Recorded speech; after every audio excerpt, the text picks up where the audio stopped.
guys, kamu tahu nggak kalau tubuh kita ini bukan cuma hebat ngatur suhu, tapi juga pintar buang racun loh. Salah satunya lewat kulit. Kulit bukan cuma pelindung luar tubuh, tapi juga organ ekskresi. Yuk kita bongkar rahasianya bareng-bareng.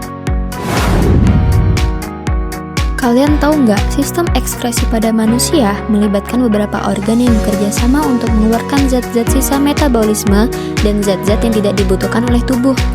Yang pertama ini ada paru-paru. Paru-paru ini berfungsi untuk mengeluarkan karbon dioksida dan uap air melalui proses respirasi. Nah, yang kedua ini ada ginjal. Ginjal berfungsi untuk menyaring darah dan mengeluarkan zat-zat sisa metabolisme seperti urea, kreatinin, dan asam urat melalui urin. Selanjutnya ada hati. Hati berfungsi untuk mendetoksifikasi zat-zat beracun dan mengeluarkan zat-zat sisa metabolisme melalui empedu. Dan yang kita bahas hari ini adalah kulit. Nah, kulit di sini berfungsi untuk mengeluarkan zat-zat sisa metabolisme melalui keringat. Adapun bagian-bagian kulit ini terdiri dari lapisan luar yang disebut epidermis dan lapisan dalam atau lapisan dermis, dan lapisan yang paling bawah itu hipodermis. Dan pada lapisan epidermis ini tidak terdapat pembuluh darah dan sel saraf. Epidermis terdiri dari beberapa lapisan atau stratum, yaitu yang pertama stratum corneum atau lapisan tanduk, yaitu lapisan yang tersusun atas sel-sel mati yang selalu mengelupas. Yang kedua ada stratum lucidum, yaitu lapisan yang berwarna bening. Terus ada juga stratum granulosum, yaitu lapisan kulit yang mengandung pigmen melanin. Ada juga stratum spinosum, yaitu lapisan sel yang berduri yang sel-selnya masih mempunyai kemampuan untuk memperbanyak diri. Dan yang terakhir ada stratum germatifum, yaitu lapisan kulit yang selalu tumbuh membentuk sel-sel baru ke arah luar. Selanjutnya ada dermis atau lapisan kulit jangat. Lapisan dermis lebih tebal dibandingkan lapisan di atasnya. Pada lapisan ini terdapat bagian-bagian yang pertama itu pembuluh kapiler, darah berfungsi mengangkut O2 dan nutrisi ke jaringan yang ada di dalam dermis. Yang kedua, ada kelenjar keringat, menghasilkan keringat yang dikeluarkan melalui pori-pori kulit. Ada dua macam kelenjar keringat. Yang pertama itu, kelenjar keringat ekrin, tersebar di seluruh permukaan tubuh, terutama telapak tangan, telapak kaki, dan wajah. Dan ada juga kelenjar keringat apokrin, terutama terdapat di ketiak dan sekitar alat kelamin. Kelenjar ini menghasilkan keringat bercampur dengan lemak.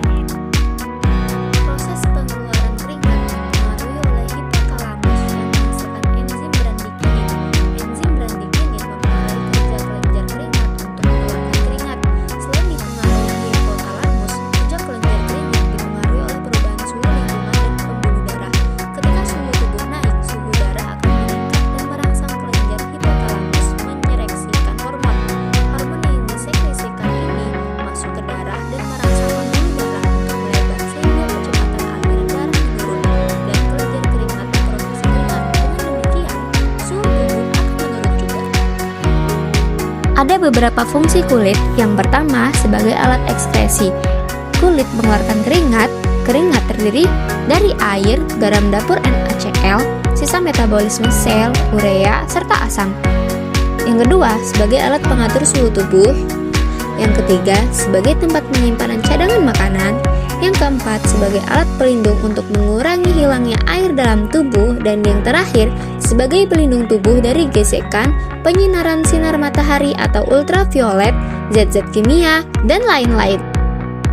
Rangsang yang dapat diterima kulit berupa sentuhan panas, dingin, tekanan, dan nyeri.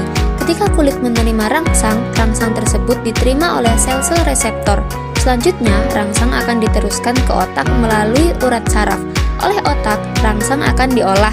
Akibatnya, kita akan merasakan adanya suatu rangsang. Otak pun memerintahkan tubuh untuk menanggapi rangsang tersebut. Adapun kelainan atau penyakit pada kulit. Yang pertama itu ada jerawat. Jerawat mudah menyerang kulit wajah, leher, punggung, dan dada. Penyakit ini timbul akibat ketidakseimbangan hormon dan kulit yang kotor.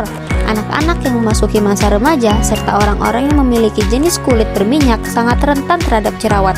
Yang kedua, ada penyakit disebabkan oleh jamur, yaitu jamur malassezia yang menempel di kulit.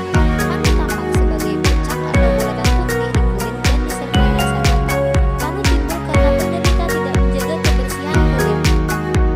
Ada juga penyakit kulit kadas. Kadas nampak di kulit sebagai bulatan putih bersisik. Pada setiap bulatan terdapat garis tepi yang jelas dengan kulit yang tidak terkena. Kadas juga menyebabkan rasa gatal.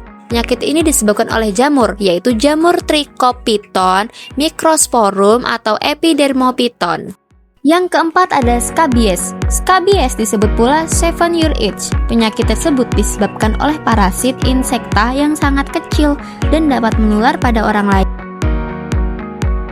Yang kelima ini ada penyakit eksim. Eksim merupakan penyakit kulit yang akut atau kronis. Penyakit tersebut menyebabkan kulit menjadi kering, kemerah-merahan, gatal-gatal, dan bersisik. Yang terakhir ada biang keringat. Biang keringat terjadi karena kelenjar keringat tersumbat oleh sel-sel kulit mati yang tidak dapat terbuang secara sempurna. Keringat yang terperangkap tersebut menyebabkan timbulnya bintik-bintik kemerahan yang disertai gatal. Daki, debu, dan kosmetik juga dapat menyebabkan biang keringat loh. Nah, itu dia pembahasan tentang kulit sebagai organ ekspresi. Mulai sekarang, jangan anggap remeh kulit ya, jaga kesehatannya.